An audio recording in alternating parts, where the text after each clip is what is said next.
5 ताज कहाँ और किसके सर पर जाएंगे? सबसे मासूम कौन था वहाँ? सबसे मासूम थी ईमान जी। ईमान। ओके, क्यों? ईमान जी सच में मासूम थी, उनको पता ही नहीं था मैं तमाशा में आई हूँ, करना क्या है, गेम क्या खेलनी है, और उनको बार बार बताया भी जाता था। ओके। लेकिन वो जेन्युइनली वो मासूम थी। ये टाइटल मेरे ख्याल से ईमान जी के लिए परफेक्ट है, मासूम। ओके। नार्सिसिस्ट। वैसे तो कहीं ना कहीं बहुत ज़्यादा लोग होते हैं जो हैं, लेकिन एक अगर आप किसी को ये टाइटल हम देते हैं ताज, तो वजीहा। वजीहा। जी, okay. Wajiha. She was a narcissist. क्यों? बस उनको बहुत ज़्यादा मैं। हाँ, ओके। थोड़ा सा उनको खुद से कुछ ज़्यादा मोहब्बत है, खुद की चीज़ों से चीज़ें ओके, ओके। तो होनी भी चाहिए कहीं ना कहीं, लेकिन इतनी ज़्यादा नहीं होनी चाहिए। हाँ, कि दूसरों को आप लेट डाउन करो। Hmm. It's always a team work, I think, in Yes. Situations like that. Yes. Gaslighting queen और किंग? कौन सी क्वीन? गैसलाइटिंग क्वीन या किंग, कोई भी है, हो सकता है। क्वीन या किंग? इसके बाद का कौन सा ताज है ये बताएं पहले। इसके बाद हम मासूम हो गया, नार्सिसिस्ट। पहले ये तो बताओ। मैं खुद भूल गई। तो मुझे लगता है कि दानिया। ओके। ये दानिया जी हो सकती है। ओके। और शॉर्ट टर्म मतलब एंगर इश्यूज किसके थे सबसे ज्यादा, जो 2-2 सेकंड में फ्यूज ऑफ होना? वो थे साइमा बलोच। ओके, सारी औरतें थी, साइमा बलोच। एक भी मर्द बुरा नहीं था। नहीं, ये क्या बात है? ये जो मैंने बात कही है, ये कहीं ना कहीं ऑडियंस जो देख रही है वो रिलेट करेंगे, जिन्होंने देखा। हमारे लड़कों में बहुत कम लड़ाइयाँ हुई हैं। हाँ, लड़के आई बिलीव वो कौन से सीजन था जहाँ फैजान भी था? हाँ जी, फैजान भी था। उसमें मैं थोड़ा देख रही थी, बॉयज वर वेरी बैलेंस्ड। उसमें हुई होंगी। इस सीजन में लड़कों की बहुत कम लड़ाई हुई, बल्कि ना होने के बराबर हुई है। ओके। जिस पे कहा भी गया कि भाई तुम लोगों ने इतना बोरिंग रखा है, कोई लड़ो झगड़ो, कुछ इस तरह के लोगों ने कहा।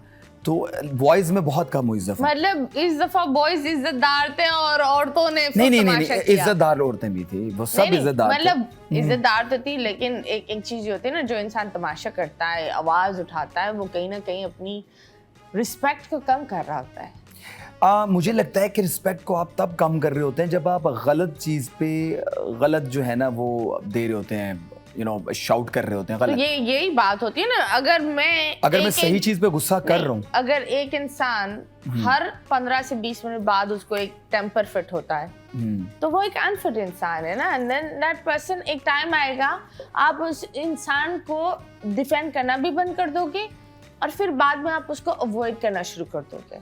हाँ, ये आपने बिल्कुल सही बात की है, बिल्कुल सही बात कही है। और देखें, एक तो वो जो एनवायरनमेंट था ना, एक प्रॉपर आइसोलेशन में थे हम लोग। आपके पास फोन नहीं थे, आपके पास जो है वो टीवी नहीं था, तो आप एक ही लूप में सुबह उठते हैं और आपने वो तैयार होना है, किचन में जाना है, वो उसी घर में आप ना बाहर जा सकते हो, ना आपको बाहर से कुछ पता है कि क्या हो रहा है, ना आपकी फैमिली से बात है। तो मुझे लगता है कि कहीं ना कहीं आपका एनवायरनमेंट की वजह से बड़ा ही असर पड़ जाता है आपकी चीज़ों पे। कुछ लोग उस तरह बिहेव करना शुरू कर देते हैं, लेकिन रियलिटी शो का मकसद ये है कि जब आप जो है वो मुश्किल टाइम आप पे आता है तो आप कैसे बिहेव करते हैं, आप साइकोलॉजिकली, आप मेंटली कितने स्ट्रांग हैं, आपको अगर जिंदगी में इस तरह की सिचुएशंस का सामना करना पड़ जाए तो आप कैसे बिहेव करेंगे। तो मुझे लगता है कि वो एक प्रॉपर एक लर्निंग इंस्टीट्यूट था ये फॉर मी। मैंने तो बहुत उससे सीखा है, अब बहुत ज्यादा चीजें सीखी हैं। एक टास्क था जिसके अंदर मैंने 2.5 घंटे मार खाई है। सबसे मुश्किल टास्क क्या था? अच्छा, मुझे क्योंकि वर्टिगो है, मुझे चक्कर का इशू है कि मैं गोल चीज को घूमते हुए भी नहीं देख सकता, बहुत ज्यादा इशू है। तो वो एक था जिसमें ऐसे गोल घूमना था, जैसे ऐसे ही राउंड था और उसके ऊपर आपको बैठना था और वैसे गोल गोल घूमेगा और घूमेगा, और आपने गोल घूमने में से घूमने के बाद 40 सेकंड के बाद आप रोकते थे और आपके पास 10 सेकंड्स थे कि जिसमें आपने उससे उतरना है, और राशन टास्क था कि आपने अपनी मर्जी की चीज़ उठानी है। तो जब आप 40 सेकंड आप ऐसे घूमने के बाद उतरो तो 2 सेकंड तो इंसान सीधा होने में लगा रहा था। तो वो मेरे लिए बहुत मुश्किल था, चक्कर वाला। लेकिन एक इसी तरह बैलेंस करके नीचे स्प्रिंग्स थे, उसके ऊपर ऐसा था राउंड सा, तो वो उसके ऊपर खड़ा होना था और आपको चारों तरफ से मार पड़ी है, बॉल्स के साथ आपको मार रहे हैं। और मैं उसमें 2.5 घंटे खड़ा रहा, क्योंकि वजीर को अलाउ नहीं होता मारना, वजीर से जज कर रहा होता है। तो थोड़ी देर बाद अनाउंसमेंट हुई ऊपर से कि वजीर आप भी मिलके मारें आई है। और आप भी You're मारें like, क्योंकि "Oh, वल्लाह." ये मैं हिल ही नहीं रहा 2.5 घंटे। हाँ। और वो मुझे बादशाह सलामत ने भी बाहर उन्होंने कहा यार बड़ी तुमने स्ट्रेंथ दिखाई है 2.5 घंटे। और क्या वो मार खाए नुमान हबीब और सारे सही जबरदस्त तरीके से तेज मारते जा रहे मारते लग भी रहे। 3 हेलमेट मेरे टूटे, ओफ अल्लाह। यहाँ से 3 हेलमेट टूटे। लेकिन मुझे वो उस वक्त पता चला कि यार मेरे अंदर इतनी स्ट्रेंथ है। स्ट्रेंथ है हाँ। तमाशा के अंदर जाके टास्क, वैसे मैंने कभी गेम्स नहीं खेली थी, मुझे इतना आइडिया नहीं था, लेकिन वहाँ जब मैं गया तो मुझे पता चला यार ओके मेरे अंदर ये भी छुपा हुआ है, मेरे अंदर ये भी है। तो अगर आप पॉजिटिव चीज़ों पे फोकस करें मेरे ख्याल से तो तमाशा एक बेहतरीन इंस्टीट्यूट था। ओके और सबसे ज्यादा डिप्लोमेट पॉलिटिकल बंदा कौन था?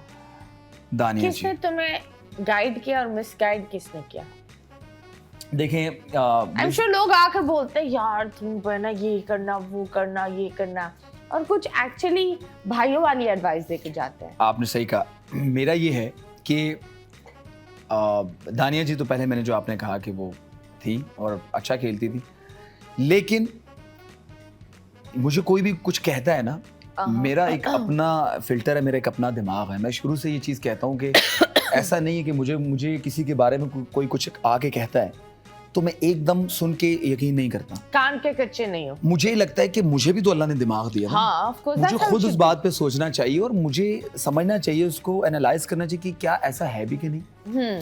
तो मुझे जो भी मशवरा देता था कुछ भी, पहले तो मशवरे जो है ना मुझसे मेरा तो एक गेम ही डिफरेंट था। मैं तो गया हुआ था एंटरटेन करने, लोगों को एंटरटेन करता था, खेलता था मज़े में। और मैं रियल लाइफ में भी बहुत ज़्यादा मेरे से ये गॉसिप और ये चीज़ें मैं नहीं होती, मैं रियल लाइफ में भी ऐसा ही हूँ। Okay. तो वहाँ पर वो चीज़ें मेरे अगेंस्ट चीज़ें होती भी थी, मुझे आके कान में बताते भी थे।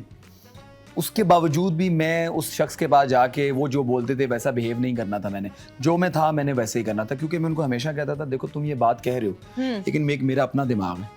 True. करना तो मैंने वो है जो मेरा दिमाग मुझे कहता है। Yes. ठीक है। अगर भाइयों वाली बात देखी जाए तो उसके अंदर अरसलान, उससे मेरी बड़ी अच्छी दोस्ती रही है और वो बड़ा अच्छा दोस्त है, अभी भी मेरा दोस्त है। और एक थे मानी भाई थे, Okay. जिनके साथ जो है मेरी बड़ी जो है वो अच्छी जो है ना बॉन्डिंग है, जो अभी भी है बाहर भी। तेरा मानी वाले? नहीं, मानी भाई एक हमारे आए हुए थे, यूके में रहते हैं। Okay. वो कंटेस्टेंट थे, वहां से आए हुए थे। Okay. तो वो थे मानी लियाकत उनका नाम है। तो ये 2 लोग ऐसे थे जिनके साथ मैं दिल की बातें भी, आपको पता है ऐसी जगहों पे ऐसी हर एक से आप दिल की बात नहीं शेयर कर सकते। हाँ. तो ये 2 लोग ऐसे थे, इनकी मेरी जो वैल्यूज थी वो सेम थी कहीं ना कहीं। तो मुझे उनके साथ बात करने में कोई इतना ज़्यादा प्रॉब्लम नहीं था। बाकी जो दूसरी बात है, मशवरे देने आपको हर कोई आता था। और वो मशवरे देने कम आते थे, मुझे लगता है वो खराब करने ज्यादा आते थे। गैस लाइट करने ज्यादा आते थे। Exactly. यस, अब देखते हैं गैस लाइटिंग की जब बात होती है, अवाम क्या गैस लाइट करते हैं आपकी तस्वीर के नीचे। चॉल टाइम्स की तरफ जाते हैं, सो यस दिखाएं।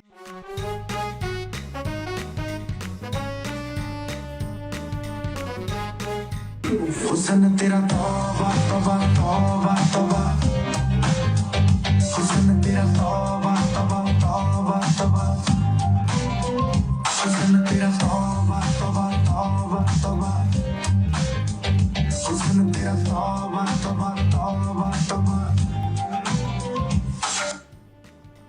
अरसलान को वैसे भी तौबा करनी चाहिए। अनम को बुरा दिखाने की पूरी कोशिश की थी इसने। एनीवेज डांस अच्छा है। क्यों?